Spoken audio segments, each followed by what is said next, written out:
I've always known that he couldn't do that like that for long in the NFL. You can't do that. You look at, though, some quarterbacks that do live with it and have done good. The quarterback in Seattle is the best I've ever seen at sustaining success with his mobility. Yeah. But he sure is good at it. And he sure has gotten, if you notice him, boy, he just does not get hit with a lot of impact. Yeah. And so Dak can do that. Dak will do that. And he can evolve to where he just will take less and less hits. He has to, or we won't have him to play.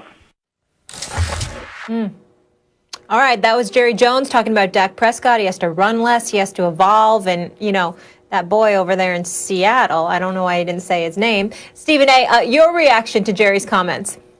I'm disgusted. And I'm going to be very serious here because obviously when I hate on the Cowboys, it's because of their fans. It's not because of the organization. I happen to be very, very fond of Jerry Jones, to be honest with you.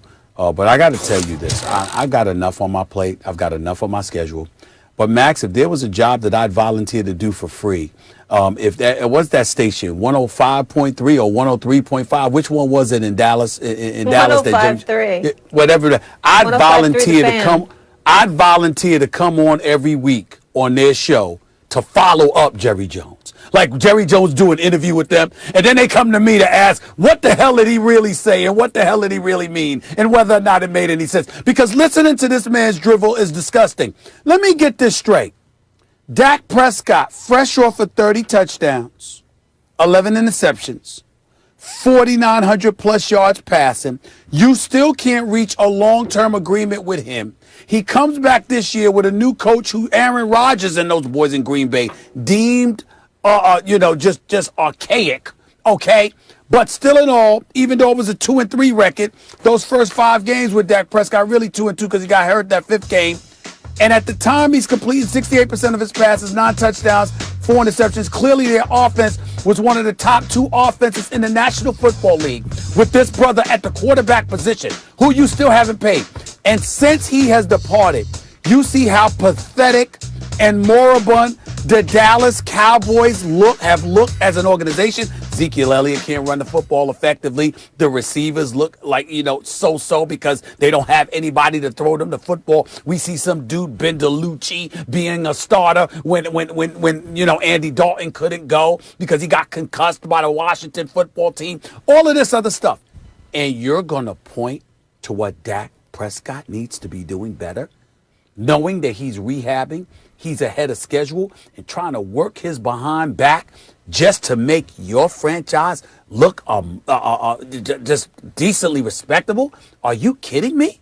As awful as the Dallas Cowboys have been, with all of their problems, the fact that Jerry Jones would take the opportunity to critique anything about Dak Prescott, is blasphemous. Just blasphemous. There's no excuse for it because him not playing in the hospital bed or at home with his leg up, ankle finally twisted back in place and all this stuff. We all work. Thank God he's okay.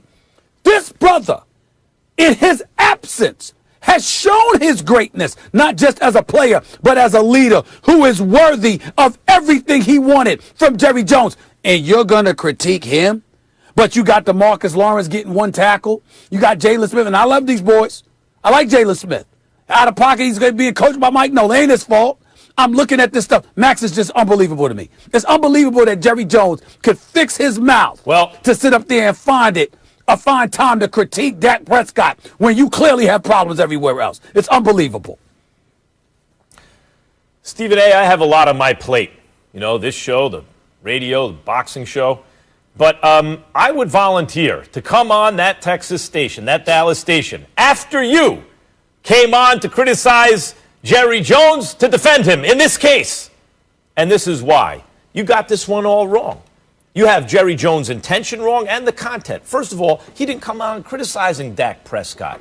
What he was saying is, as great as Dak has been, I've handicapped him. I've handcuffed him by not wanting him to run even more because it's dangerous. Now, whether or not that's a fact, who knows, right? Like, there have been plenty of people who said and done studies and stuff and said, actually, run frequency is not the best indicator for injury or even correlated with injury. And quarterbacks don't get hurt out of the pocket anymore than they get hurt in the pocket, right? But it has been the orthodoxy for years in the NFL. And by the way, if you want to, like, really examine the roots of that orthodoxy, is there a racial component to it? Right? Because you're excluding certain groups who the feeling was would run the ball more. Sure, we can absolutely look at that.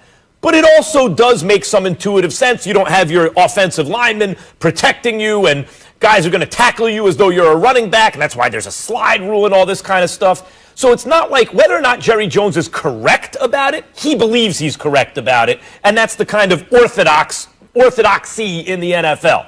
He's saying Dak is too good to risk injury. Now, he pointed to Carson Wentz. I agree with him. Hurt on a running play, hasn't been the same since. I think part of Wentz's issue is he used to run much more fluidly. He used to move better, at least to my eye. I think that's actually one of the reasons for his regression. And Dak Prescott, the quarterback to whom Jerry Jones offered a Carson Wentz, Jared Goff level $100 million plus deal, which Dak, his agent, probably turned down, got hurt on a running play. So it's not like Jerry Jones is here saying, see, negative Dak Prescott, negative Dak Prescott. He's here going, look at me. I'm the one who's thinking Dak really shouldn't be taking as many chances out of the pocket, whether Jerry's right or wrong about whether that's really a chance. He does actually anecdotally point to two guys recently, including Dak Prescott, who've been hurt out of the pocket. That's not my point. Excuse me, guys. Stephen A., I want to hear you respond, obviously, of course. Let's take a quick commercial break, and we will come back to this. And also coming up on First Take, is today's a Stevens A-list day? Because that's what I'm hearing. Is it going to be a Stevens A-list? That's the question. So 2 of your top 5 teams between the Ravens, Browns, and Cards. Max, I got some news for you. It's what you have been waiting for. It's official in Philly. Jalen Hurts, the rookie, who they took in the second round, will start for Philly this Sunday. They face the Saints. But Stephen A., I'm starting with you here. Is Jalen Hurts the answer for this team? For this week, you have to bench Carson Wentz. There's no question about it. He's been god-awful. We recognize that. And he's clearly not on the same page as Doug Peterson. And Doug Peterson's job is on the line. We can slice it any way we want to. I know Philadelphia. I know the city of Philadelphia. And I know enough about this